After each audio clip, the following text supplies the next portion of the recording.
Hey folks, welcome to Tim's Offgrid.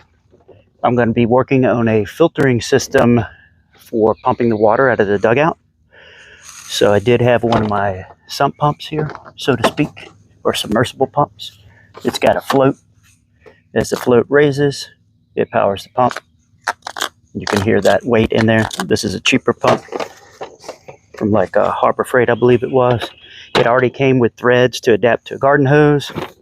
My challenge was then adapting garden hose thread over to nominal pipe thread. And when you're out in the bush, sometimes you don't have everything that you need. But I have gone through all the fittings that I have, and I think I've got what I need. So I'm going to attempt to pre-filter at 50 microns, and then we're going to filter at 5 and 1. So you get a 5 micron filter here and a 1 micron filter. My attempt here is to save the water that's coming out of it, clean it up. Do not drink water at 1 micron. Continue to filter it down to 0.2 or 0.1. So 0.2 with platypus, 0.1 with Sawyer. Sawyer's 0.1 absolute, remember that. That means all the hollow membranes have been tested to 0.1, not the average. Okay, so first order of magnitude is all I need to do is connect all these fittings. So I need to make a few cuts, and I love these cobalt ratcheting cutters that can be used with polytubing, PVC, CPVC, etc. Just about anything. I cut garden hose with these too. I love them. Now, one thing I always do when I'm dealing with threaded fittings, I cut enough that if I had to cut this some other time, that the fitting's not toast, so you could cut in the middle and salvage your fittings. You never know out here because it's about an hour each way to get over to a store sometimes. Maybe cheaper if you go to a closer store, but they have less of a selection. So you got the fitting from there to there. You got the fitting from there to there. We need one more fitting, 2 more fittings.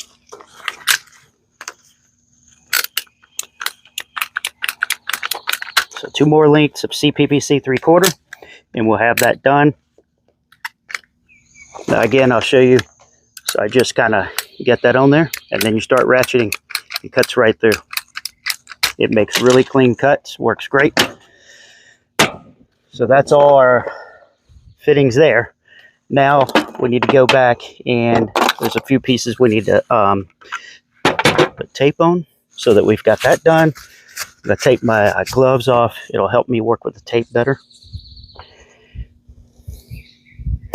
If you tape clockwise when you end taping, you'll the tape will end in the direction of travel, which will help you thread this into the next fitting. Just a piece of feedback there. You usually want to do 3 wraps front, 3 wraps back. And what I mean by front and back is the tape is only enough to do half of the threads at a time. So, you know, get all the threads, 3 wraps. You don't want anything to leak. But I mean, this isn't mission critical over here. So if it leaks, it's not the end of the world.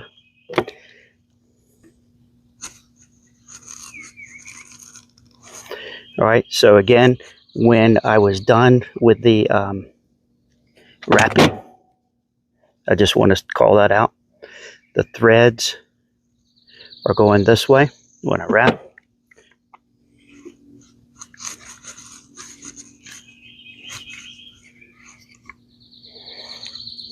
Man, that doesn't look like it wants to go in there quite right. Come on, brother. Get up in there.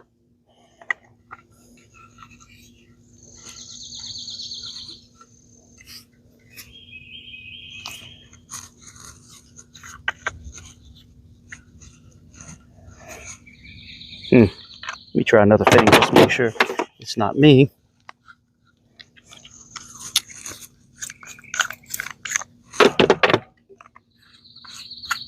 Okay, it's not me. So let's try that again. And again, so when you put a fitting in, we're going to wrap counterclockwise. We're going to go from front to back on that first pass. And we're shooting for 3 total passes.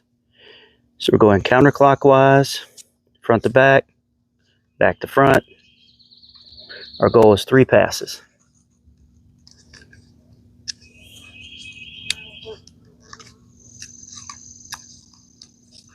Or thereabouts. But again, this isn't mission critical. All right, so if you wrap counterclockwise, the Teflon tape ended like that, going in a clockwise direction, so when you go to thread it in, it's not going to try to back off. And there we go. It went right in. All right, we're just going to take our adjustable pliers here and get that tight. All right. And do the same thing on the second one. We are going to go counterclockwise, front to back.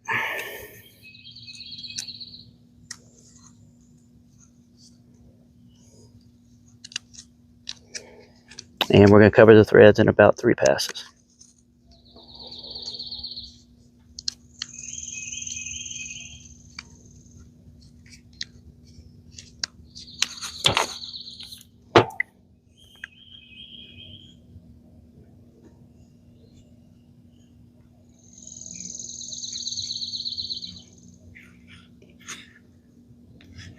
Son of a gun.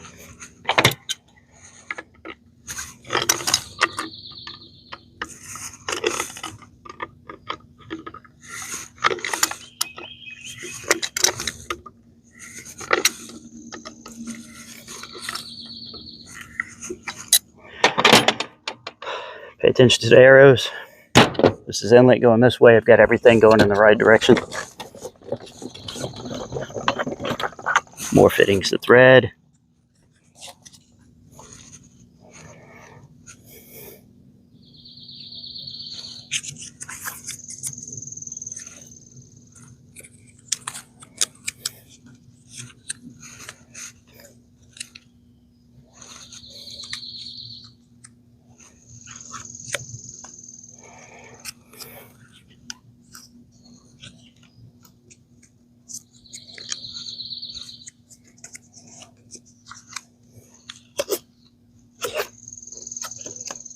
All right, trying to go faster here. Probably gonna get a little sloppy.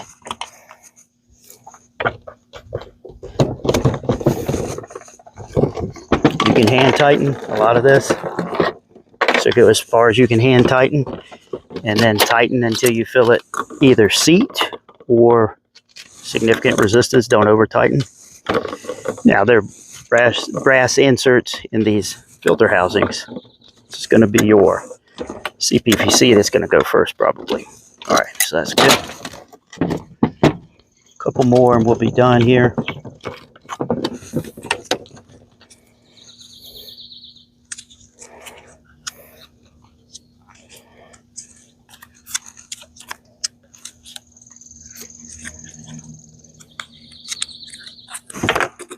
Man, look at that. Speed gets you every time.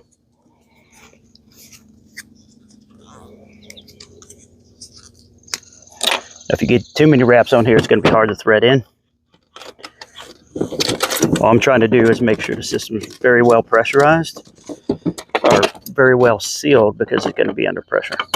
And we want it to push through these filters.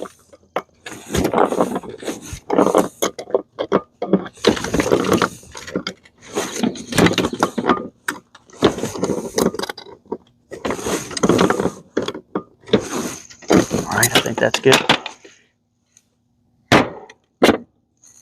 You can see behind me on the mountain there were some low-lying clouds that are passing through. There's another grouping of them over there that'll pass through. You see a small one right there. It's a very cool day to see the clouds like that.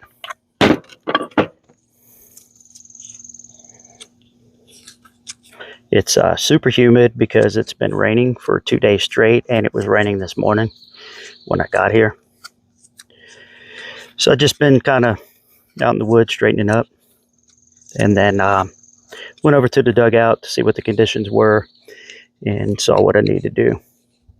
I was going to have to do this regardless at some point.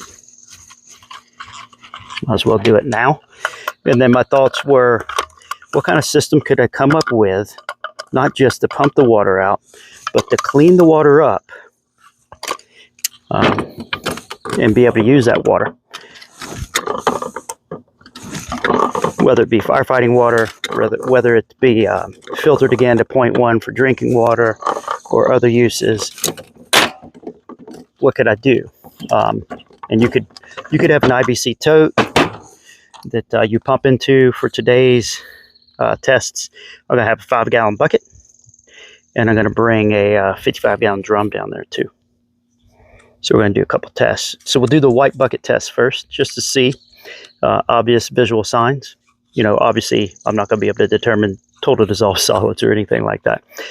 But I can tell you, after this water goes through goes through 1 micron, it's going to be, should be fairly clear, without a lot of residual, without a lot of cloudiness, etc. So that's what I expect when we get down there and start running that test. All right.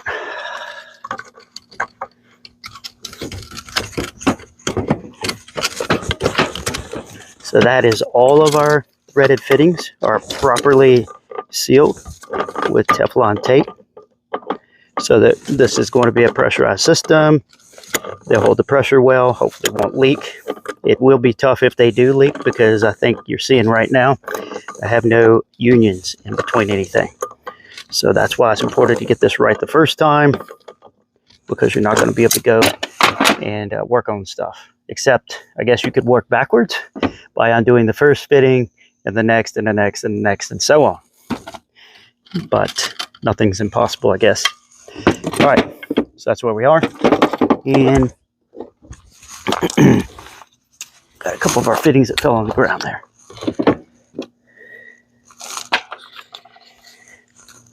So, let's see where we're at here.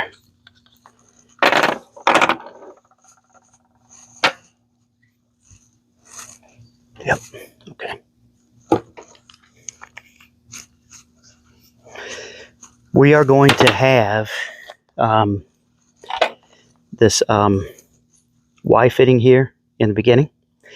This will come right off the outlet of the pump, but I'll have this with a shorter hose. So as this one gets bound up with sediment, mud, debris, etc., we'll be able to pull this apart. And I'll close off what's going through the filters. I'll turn on what's going to come through the short hose, and we'll be able to clean this filter off and get back going again. So, all right.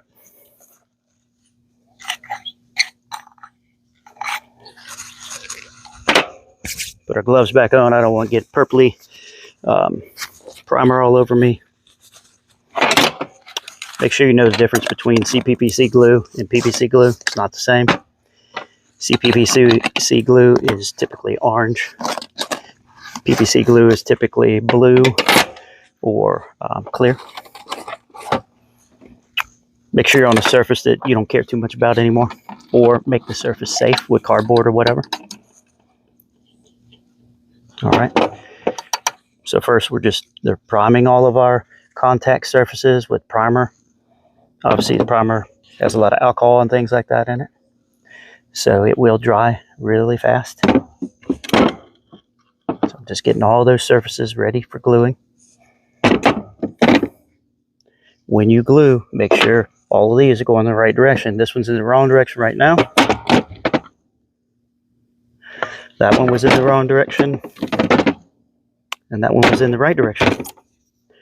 All right, so we got to get both ends of every one of our close nipples that we created. A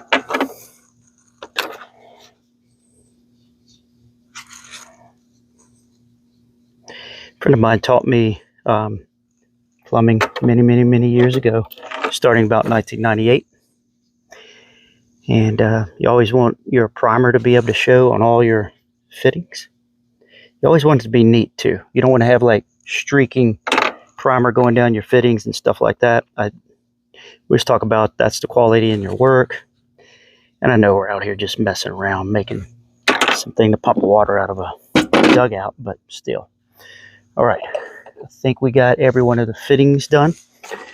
So when you're not using the primer, always put the lid on and always make it tight. I will not be able to tell you how many times over my career I've I've knocked over the primer bottle in the most terrible locations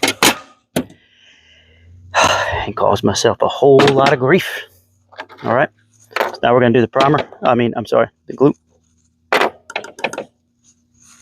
If we don't melt, this will be a crazy mess.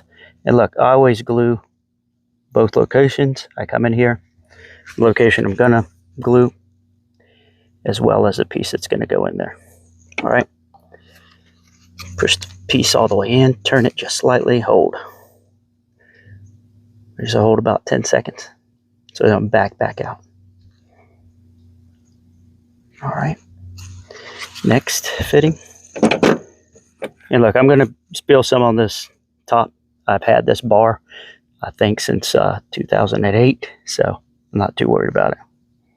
Plus, this stuff will come right off. It's glass top, so I'm not worried about it. All right, so here we go. Next one. Make sure it's going the right direction. Push in, turn a little bit, and then hold.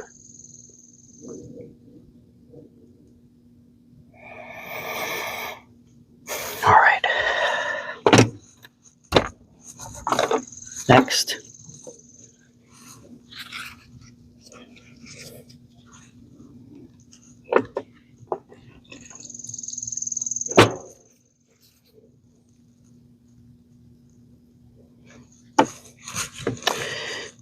There's also some recommendations of when you glue your fittings.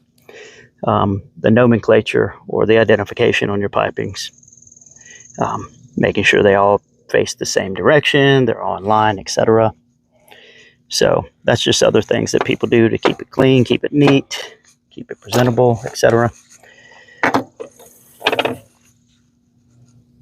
All right, here we go. Next one, we're getting ready to go into. Oh, I got ahead of myself. Look at that. Look at that. Not paying attention, but that's all right. We'll do this one.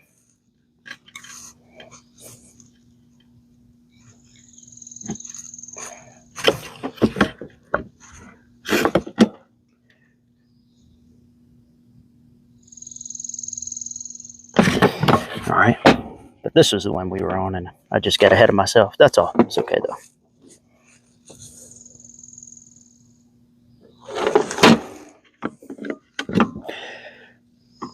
If you're curious about the differences between PVC and CPVC, you can look those up online. I will tell you that CPVC will hold up better for ozone, O3. CPVC will hold up better to UV. CPVC has different heat rating. There's a whole bunch of things that you can learn about the differences between CPVC and PVC.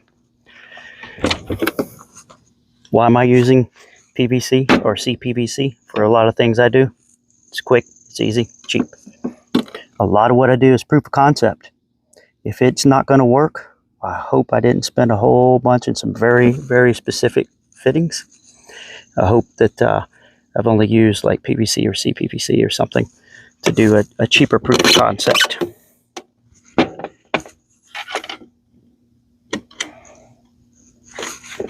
I'm going to stand this up just to make sure. There we go. Everything's in order. And then we've got a last couple here. So it looks like a pretty neat arrangement, right? The end goal would be, we just want to see, can we clean water up for use that's going to come out of the dugout? It's not clear right now. It's obviously got some sediment, sand, soil, etc. in the water. And can we clean that up to use that? And this is how we're going to do it.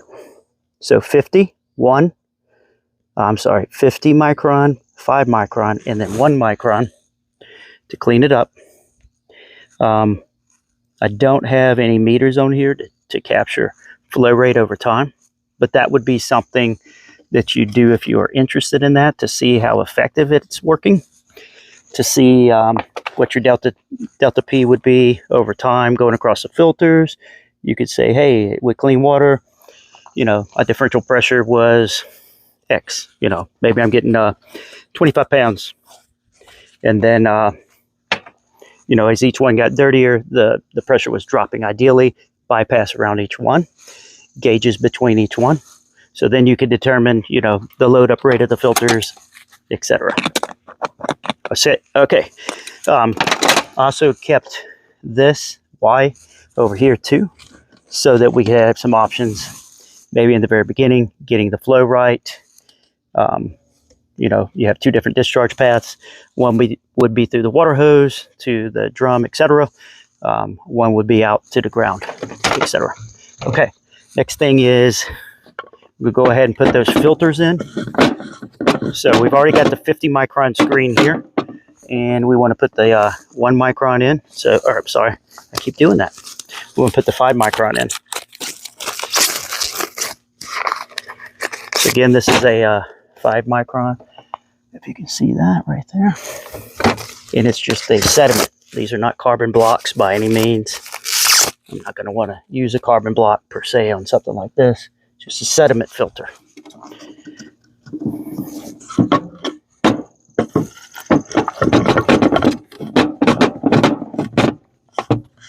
I have an idea about how to keep these filters kind of upright.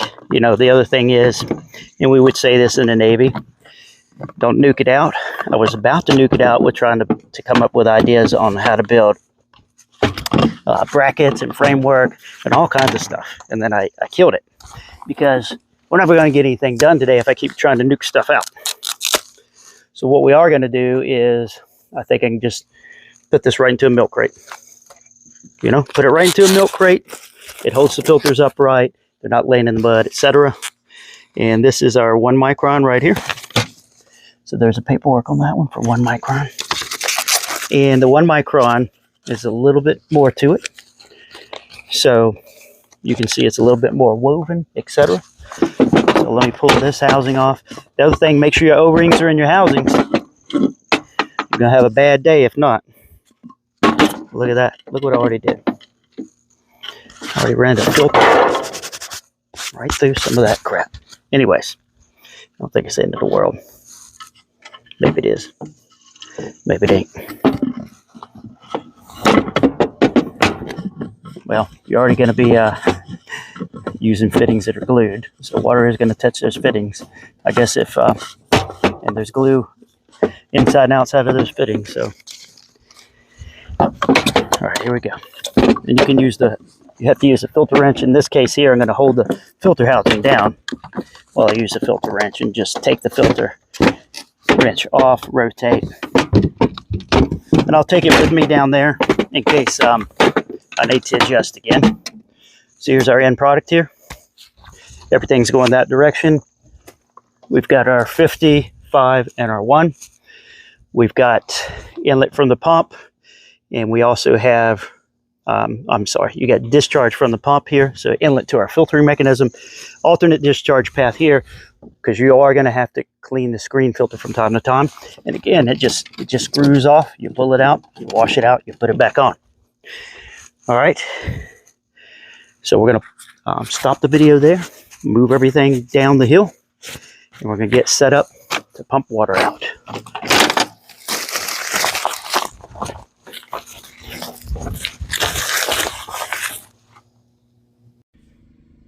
Welcome back to Thames Offgrid. We've got a lot of water that's in the dugout.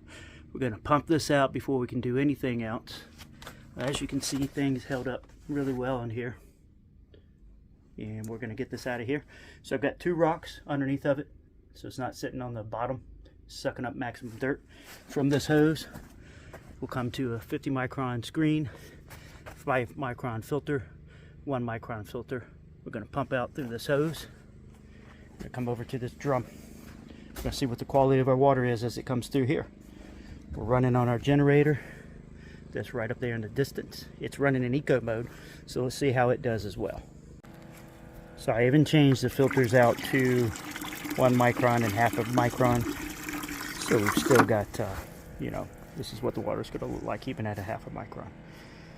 So I'm going to go ahead and see how much water we accumulate into that barrel.